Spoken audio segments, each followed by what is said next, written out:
got enough medication in my body right now that my head is just swimming. That's better? You can hear me now? So we looked at Ephesians 5, 1 and 2 last week. So how are you, beloved? Like, how was your week? Like, did you experience the love of God? Did you express the love of God?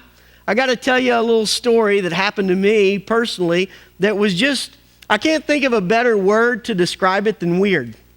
You know, weird, like out of character, like you don't know, it's not normal. You might use the word miracle. I don't know. I guess a miracle would be weird, right? Because like, boom, that's not normally what you see happen. But this is what happened to me last week. I didn't share it last Sunday because I was still trying to get my head around, God, what did you do here? So I was preparing for the message last Sunday, and on Friday night, I was out late and I was studying and I had my Bible and I was reading it, and a person came up to have a conversation with me. So I took my Bible and I laid it down on this concrete embankment that I was standing next to. And I started having this conversation with this person, and then, it came time to finish that conversation and to go home. So I got in my pickup, and it was beginning to rain, if you remember last Friday night, and then it really began to rain on Saturday all day. I got in my truck and I drove home. I got up Saturday morning and I went to have my quiet time, and I couldn't find my Bible. So I thought, I left it in my truck. I'll just get another Bible, okay? So I went and got another Bible, had my quiet time. Well, then I got up on Sunday morning, and I've shared this before. If you know me, you know this is true about me. I'm a very strong dyslexic. So reading is a struggle for me. So on Sunday morning, my Bible is like a crutch to me. Like I can see where the words are on the page. Like I open it up and I go, that's in the upper left-hand corner, right? Nope, that's in the bottom left-hand corner. That's the way my brain works. So now I'm like sweating, going, oh my gosh, I'm going to have to use this other Bible. The words are small. I'm going to have to wear my glasses all the time. Like I'm going to be fumbling around, and I'm panicking driving up here. And then I get to my office and I walk in, and on my computer is laying my Bible and my notebook that I had been taking notes in. So I went, man, how did this get here? So later that day, after I had taught, I called a friend and I said, hey, you were the person, did you bring my Bible to the church? He said, no, I didn't bring it to the church. I haven't seen it. So I thought, well, I left it in my truck. My son was up here on Saturday working, and I said, well, maybe he brought it inside because I left it in my truck. Did you bring my Bible in and leave it in my office? No, Dad, I haven't seen your Bible. I don't know. I asked one more person, hey, God, did you bring my Bible up and no. So that's weird, right? Like, how did it get there from here? Well, then this week, what God said to me was, Chuck, I love you. Would you quit trying to figure out how I did this? Would you quit trying to figure out what happened and just accept the plain fact that I love you, that I care about you. I care about what you need. I care that you get anxious, that you struggle with reading. Like I care about those things because, Chuck, you are my beloved. Now, I want you to know that God doesn't favor me over you, right? He doesn't look at me and say, well, Chuck is my beloved. No. He looks at all of those who would be his children, and he said, you are my beloved. So are you experiencing that kind of love in your life? Here's what I think. I think God displays his love for us all the time in the most smallest ways, and we just blow it off. Like we don't recognize it. We don't attribute it to him. So we don't love like him because we're not really convinced that he loves us. So this week, we're going to turn in our Bibles to a passage that if you've spent any time in the Christian faith or been to any weddings or seen any sappy, postings on the wall, this is the verse that's always there. 1 Corinthians 13, chapter 13. We're going to look at this. But what I want us to understand is this is a different kind of love. So if I was to ask you, for example, how's your love life? How's your love life? What would you say? Like if you're 8 or 9 years old, you said, it hadn't begun yet, hopefully, right? It hadn't begun yet. That's what would be your thought. Or if you're 80, you might say, been there, done that. It's come and gone, right? Or if you're newlywed, like one of my daughters, right? Like, oh, it's good. My love life is good. How would you describe your love life? You see, I think that's where our brain goes when we hear this word love. We're just naturally bent to go in that direction, right? Where it's this kind of romantic, and there's nothing wrong with romantic love, guys. There's sappy, there's nothing wrong with sappy love. It's just insufficient. It's incomplete. It won't carry on. It won't last. I think the world around us has really kind of, if you will, like flooded us with this. So just take music, for example. I just did a simple search of songs about love. Man, just literally thousands upon thousands, right? Here's some that may resonate with you. Endless Love by Diana Ross, 1981. I'll Make Love to You, Boys to Men, 1994. We Found Love, Rihanna, 2011. How Deep Is Your Love, the Bee Gees. I hear this one's from Danny's office all the time. I said that first hour and he was in here. He was not happy about it, by the way. One more. What I Want to Know Is Love. So, man, it's out there in front of us all the time, isn't it? This love. Movies, right? Come on, guys. Like, don't admit it. The Notebook. The Proposal. When Harry Met Sally. Gone with the Wind. Say Anything. See, this is what our culture thinks about love, and this is what our culture wants us to think about love, but this is not what the Bible teaches us about love. So we're going to look at this passage on love, but before we do, I want you to watch this video so you can begin to understand maybe at a little deeper level, a little different level, like the structure and the meaning of this word agape. Let's watch this video together.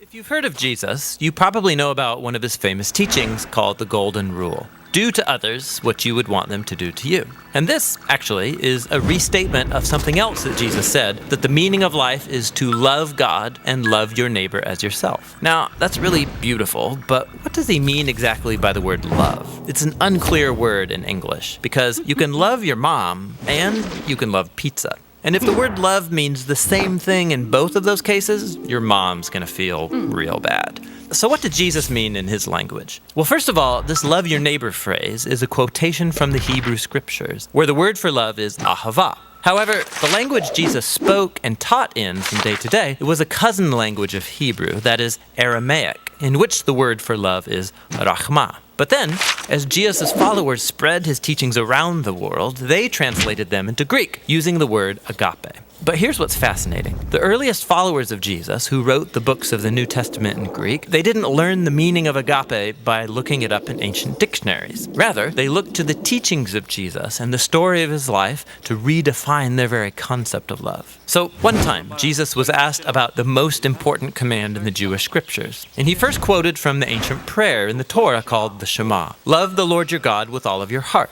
So love for God is the most important thing. But then Jesus quickly followed up by saying another command from the Torah was also the most important, to love your neighbor as yourself. So which is the most important, loving God or loving your neighbor? Jesus' answer is yes. To ask the question means you don't get his point. For Jesus, they are two sides of the same coin. Your love for God will be expressed by your love for people, and vice versa, they're inseparable. And so this makes it clear that for Jesus, agape love is not primarily a feeling for someone else that happens to you, like our phrase, I fell in love. For Jesus, love is action. It's a choice that you make to seek the well-being of people other than yourself.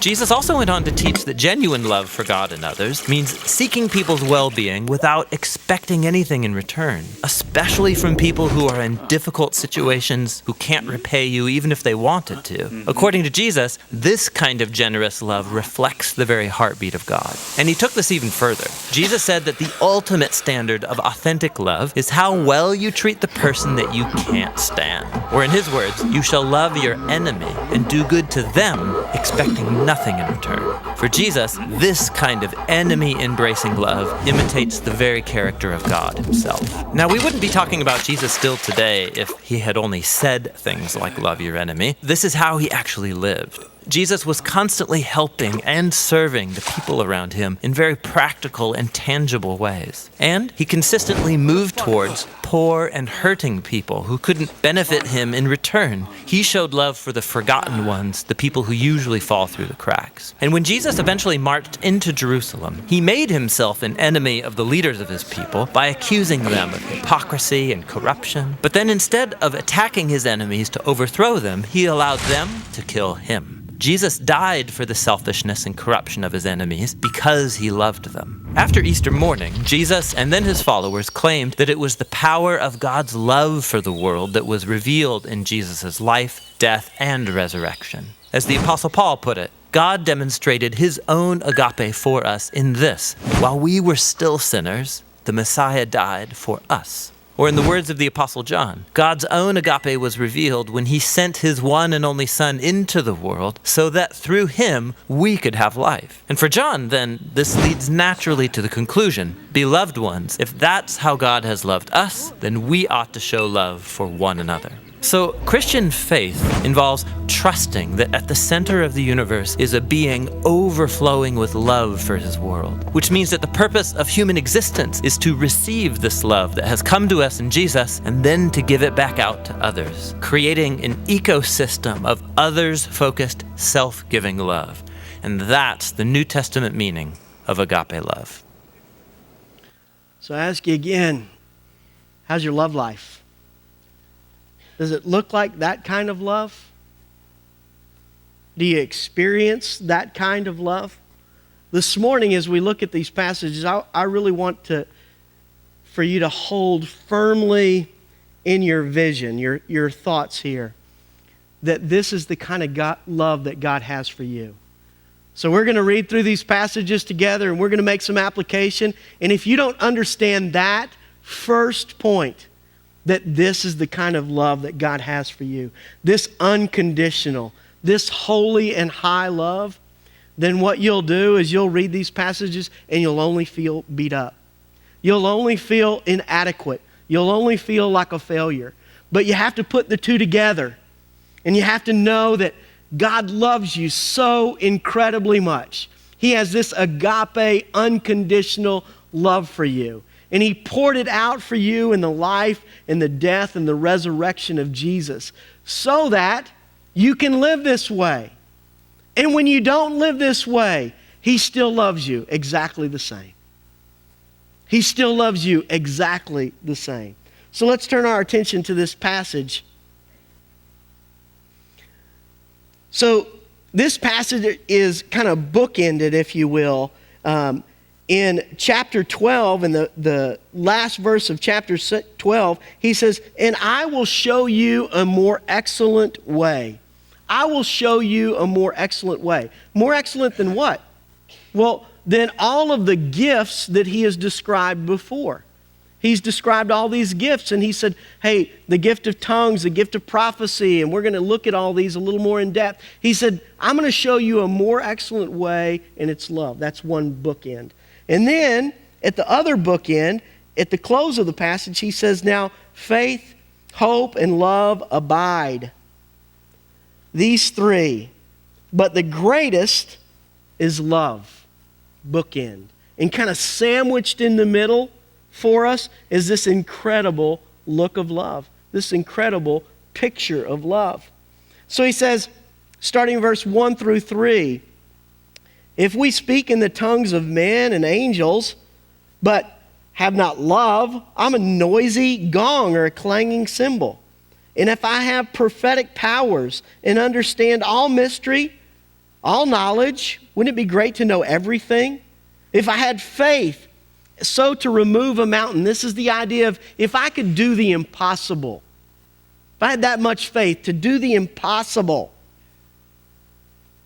but I don't have love, I am nothing. What I say without love means nothing. My intellect, my wisdom without love makes me nothing. I am nothing. If I give all away and if I deliver up my body to be burned, in other words, if I make the ultimate sacrifice, if I lay down my life, right, martyrdom, if I give it all away, if I make such an incredible sacrifice, but I don't have love, I gain nothing. Now let me tell you, I believe this is what frustrates most believers. Okay? They try and they try and they try to live well, right? They do and they do and they do, right? To please God, to love other people, and people don't respond back with love to them. And now you're angry about it, right? You ever been there? Like you love somebody really well and they kind of just poo-poo on you, right? They just do you wrong. And you get frustrated, right? Like you go, man, that's not right. And you're absolutely right. It's not right. But if we don't get this piece right, as we're going to see as we walk through the chapter, we will not endure in love. Like we'll just get tired. We'll get to a point where we say, hey, time out. You've crossed the line. I've got no more love for you. So if I speak in tongues of men and angels, this is the idea of the gift of tongues that he's talking about, where I would be able to speak. I can speak about this much Spanish from working in the restaurant business. Lechuga, right? Es todo, is that it? That's all you want? But if I had the gift of tongues, I would be able to speak in any language that you needed to hear to understand. Man, that's incredible, isn't it? Like, I could speak and just name the language that you know, Portuguese, right? I could speak it and you would understand it. French, German, right? Whatever it is, I could speak it and you would understand it. Because the Corinthians, they really prized this gift. And he's saying, hey, that's nothing. If you don't have love, this language of angels, this celestial language, I wonder if it's not something to do with worship. You know, where angels just, holy, holy, holy is the Lord God Almighty who was and is to come, right? They're just pouring out the glory of the Lord, right? But for us, for you and I, if we don't have love, what is our worship? It's disconnected, right? It's disconnected from the love that God has given us. God says, hey, man, I want you to worship me because I love you. I want you to love me because I love you. So how's your love life? This idea is that love is a priority. It's the priority. It's the first thing. It's got to be the most important thing in your life. So a couple of verses that were mentioned in the video, Mark 12, 29 through 31. And Jesus answered, the most important, hear, O Israel, the Lord our God is one. And you shall love the Lord your God with all of your heart, with all of your soul, with all of your mind, and with all of your strength. And the second is like it. It is this. They're the same. You shall love your neighbor as yourself. There is no other command greater than these. How's your love life? Galatians 5:14. For the whole fulfillment of the law. So all of the law is fulfilled in one word. You shall love your neighbor as yourself. How's your love life? How are you doing loving like this? What is it that gets in your way of loving like this? For these Corinthians, the temptation was their other gifts. So I wonder for you, what gift do you have or quality do you have that you value over love? Can you really lay out your words well? Like, are you an eloquent speaker? Are you the guy that always wins the argument? Because you know just how to put the words together, right? Do people, when you speak, do they listen? Are you a little bit like E.F. Hutton, right? Do they really listen to you? Maybe it's intellect, it's knowledge, it's wisdom. How many letters can you get behind your name? Let me help us bring this into focus. These are not bad things in and of themselves, right? To be able to speak well, to be super intelligent, to have great wisdom. It's just, if it's divorced from love, right? If it's separated from love, what value is it? It's of no value. I mean nothing. I am nothing. I gain nothing. That's pretty challenging, isn't it? Let's look at the next section. We get this picture of love. Starting in verse 4, it says, love is patient and kind. Love does not envy or boast. It's not arrogant or rude. It does not insist on its own way. It's not irritable or resentful. It does not rejoice with wrongdoing, but rejoices with truth. Love bears all things, puts up with all things, believes all things, hopes all things, endures all things. How's your love life? Is that the type of love that you have? Is it the type of love that you experience from God? Because I promise you, it's the type of love He's giving you. It's the type of love that He has for you. So how do you make this connection? So through my life, I've had this progression of growth, sometimes forward, sometimes backwards, but on an upward slant. I have a very quick temper.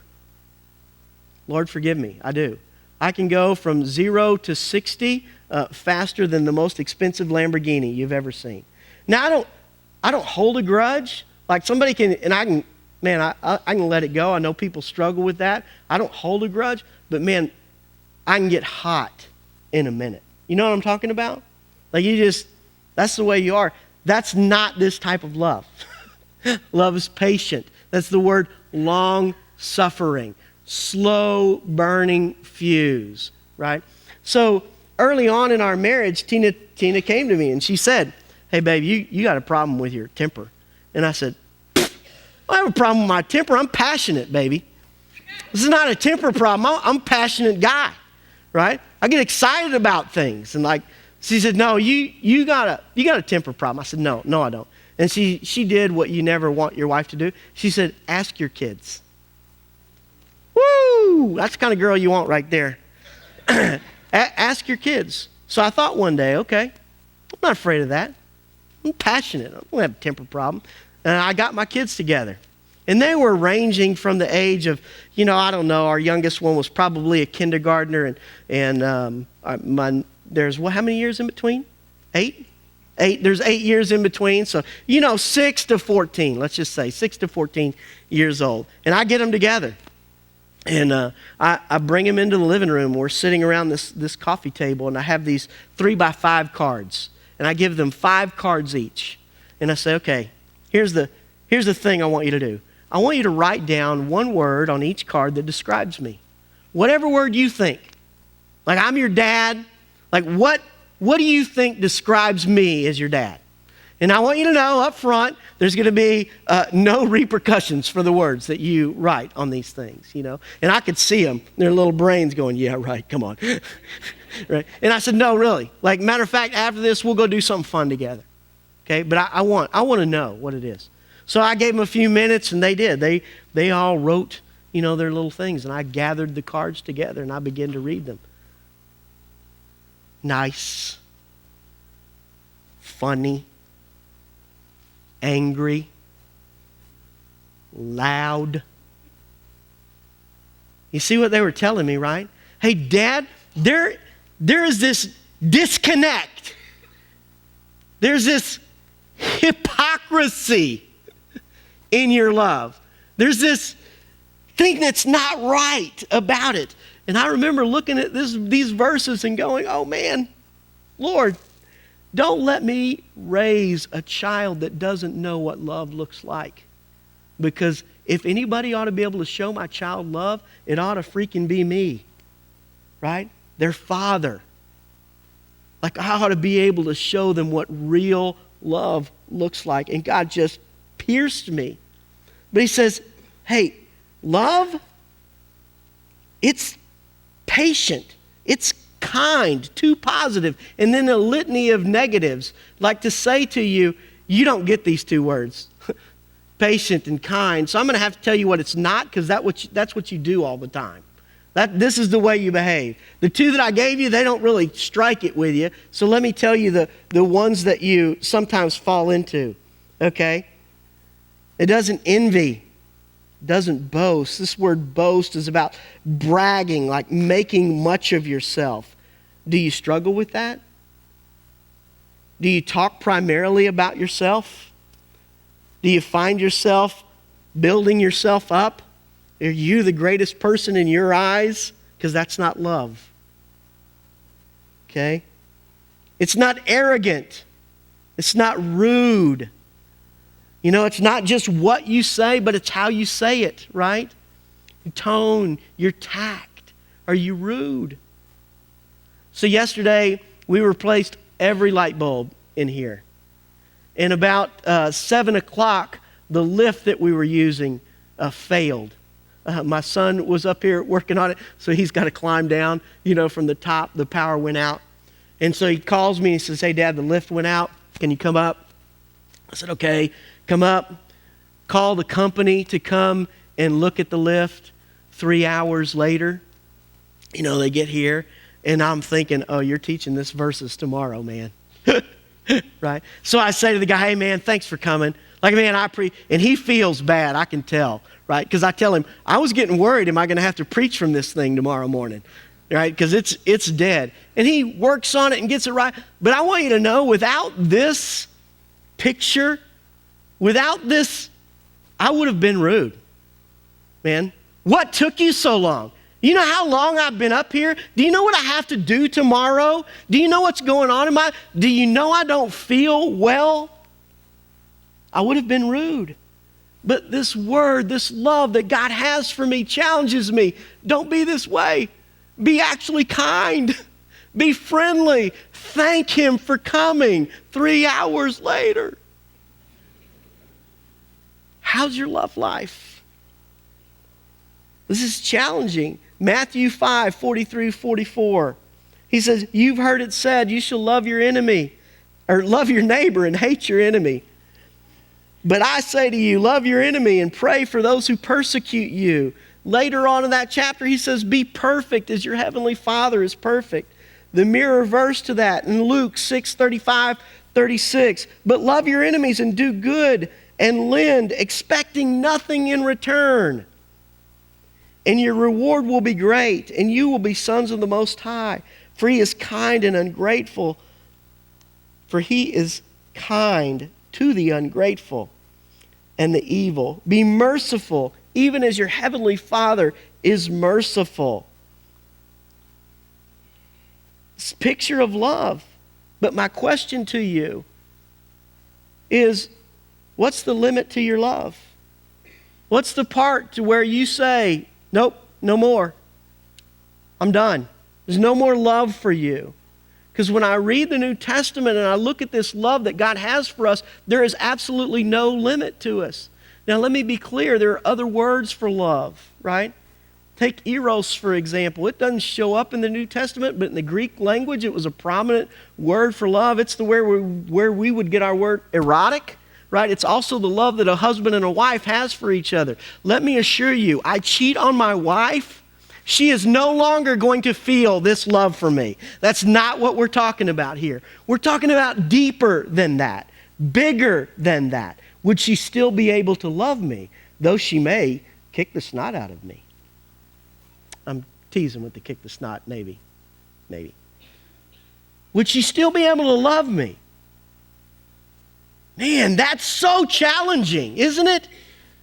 When somebody does you wrong, like when you're offended, like you have reason to respond back in unkindness, but you choose to respond in love.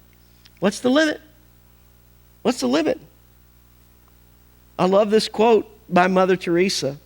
It says, "You can love all men perfectly if you love the one God in all of them." You want to talk about living a life of love? Like, just read some of the stuff written on Mother Teresa. She loved well. Here you go. Like, you want to love all men? Get your eyes off of them. Love God if you can't love them. And then God will turn it around and he'll say, yep, that's it. You've got it.